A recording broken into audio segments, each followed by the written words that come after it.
St. George man accused of killing his wife. Cedar City exceeds water conservation goal. And your daily weather forecast coming up with highs, lows, and everything you need to know for the days ahead. You're watching St. George News at 5, brought to you by our studio sponsor, We Win Injury Law. Good afternoon, I'm Monica McLaughlin. A St. George man accused of murdering his wife appeared in 5th District Court for a preliminary hearing where chilling details and autopsy results were shared. Eric Larson Samson faces first-degree murder charges after his wife, Nikki Samson, was found bruised and unresponsive in their home on September 1st. Investigators suspect suffocation as a possible cause of death, but the medical examiner's report is undetermined, citing alcohol-related and other health factors as contributing conditions. District Judge Eric Gentry ruled there is enough evidence for the case to proceed to trial, with arraignment set for January 8th. Samson remains in custody without bail. Cedar City has set a new water conservation goal aiming to reduce usage to 193 gallons per capita per day by adopting the sub-regional target for Iron County. We'll go to Alicia Lundgren for more on how this plan addresses the city's water challenges. Cedar City approved its latest water conservation plan, which must be updated every 5 years. Jonathan Stathis, with the city's engineering department, talked about the plan's purpose.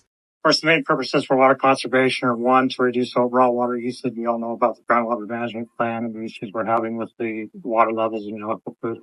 In approving the plan, the city also set a goal to reduce usage to 193 gallons per capita per day. Thanks, Alicia.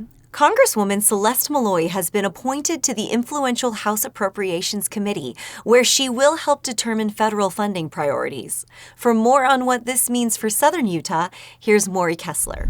Congresswoman Celeste Malloy has been appointed to the influential House Appropriations Committee, a key panel responsible for allocating federal funds and shaping government spending.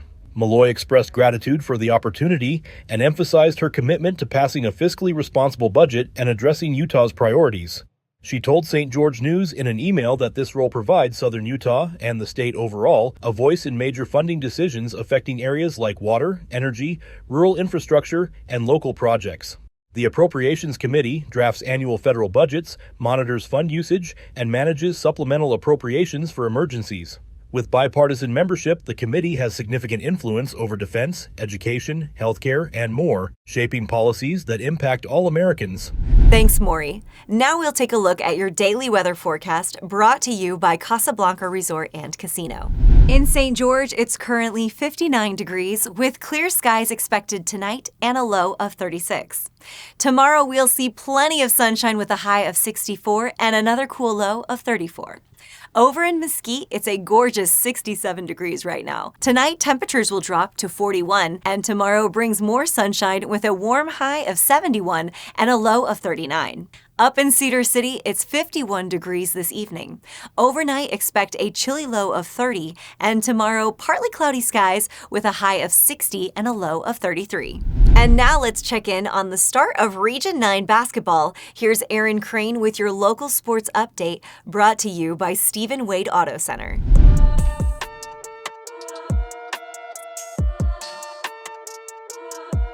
Thanks, Monica. This past week in sports, the Region 9 boys basketball season tipped off in an exciting fashion Wednesday night with decisive wins across the board. Desert Hills dominated Cedar at home, cruising to a 66-29 victory behind Mason Rasmussen and Chaz Holbrook, who each scored 13 points. The Thunder's defense was relentless, holding Cedar to just 2 points in the first quarter. Crimson Cliffs kept up the pressure on the road, securing a 63-44 win over Snow Canyon. Travis Murdoch led the Mustangs with 20 points, while McKay Lindquist added 17. Snow Canyon's third quarter rally fell short as Crimson controlled the final stretch. At Hurricane, the Tigers roared past Dixie 69-56.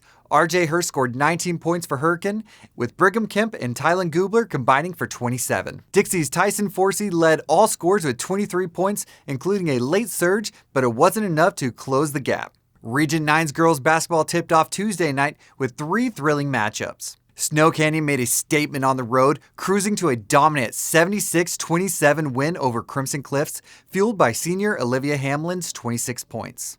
The Warriors remain undefeated at 8-0, extending their remarkable run in Region 9 play. At Dixie, freshman sensation Isabel Hollingshead shined, scoring 20 points in a 66-35 victory over Hurricane. Hollingshead showcased her all-around game with blocks, transition buckets, and deep shooting, helping the Flyers start their region campaign strong. Meanwhile, Cedar survived a late rally to edge Desert Hills 59-55 in a nail-biter. Gabby Gomez led the Reds with 22 points, including clutch free throws down the stretch. Cedar improves to 5-4 overall and will visit Crimson Cliffs on Thursday. Now back to you, Monica.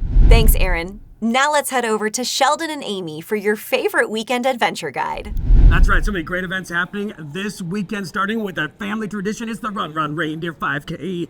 Yeah, and don't forget they're having a costume contest plus the ugly sweater contest. Westside Studio is putting on the Nutcracker. You got to see Nutcracker. And as always, end your weekend at the Casablanca. Yeah, man, they got Yellow Brick Road down here this weekend, and they have Greg Peterson, who is a staple in Mesquite. He really You can is. see the whole list of weekend events on our TGIF listing on stgeorgenews.com. Now back to you in the studio.